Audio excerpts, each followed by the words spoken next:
अस्सलाम वालेकुम। आज हम अपना सेकंड लेक्चर शुरू कर लेते हैं।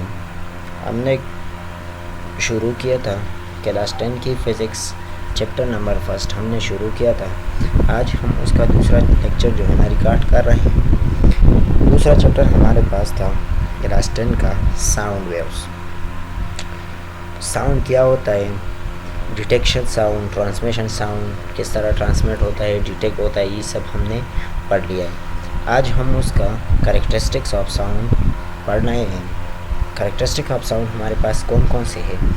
Number first, loudness is the characteristics of sound by which loud and faint sound and can B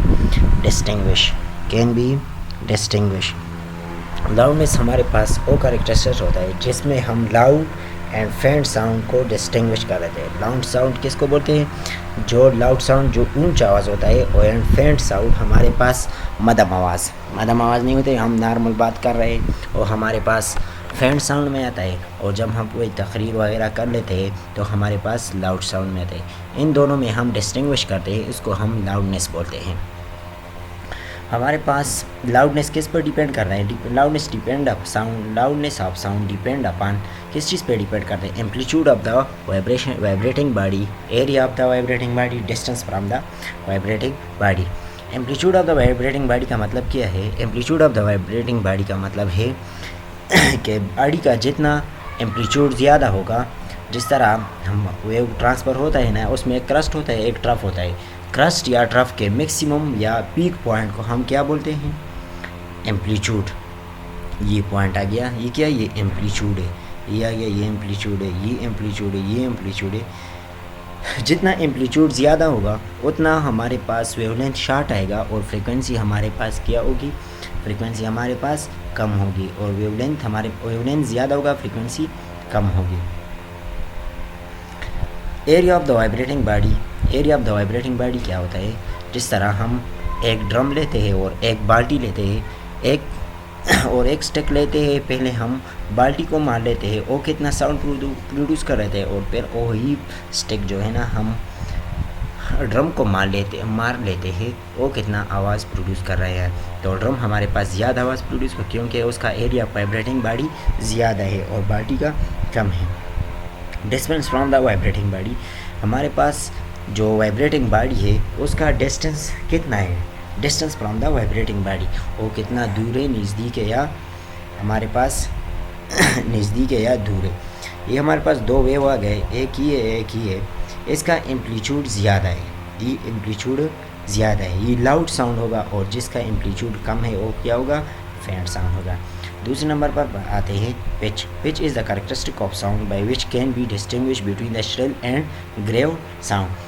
pitch में हम कैरेक्टरिस्टिक हम डिस्टिंग्विश करते हैं श्रिल एंड ग्रेव साउंड के। श्रिल ग्राउंड साउंड क्या होता है और ग्रेव साउंड क्या है?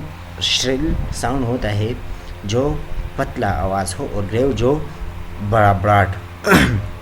श्रिल साउंड जिस तरह लड़कियों का आवाज़ हो गया, छोटे बच्चों का आवाज़ हो गया, और ग्रेव साउंड हमारे पास ये आदमी हो गया, लड़का हो गया, उसका आवाज़ थोड़ा सा मोटा होता है, तो उसको हम ग्रेव साउंड होता है, और श्रिल जो थोड़ा सा पतला साउंड होता है। ये दो हमारे पास वेव हैं, एक ही है। इसमें आप देखो लो पिच, इसमें पिच लो है। क्यों इसमें पिच इसलिए लो है कि इसमें फ्रीक्वेंसी कम है और वेवलेंथ ज़्यादा। वेवलेंथ क्या है? इन दोनों के दरमियान डिस्टेंस है ना।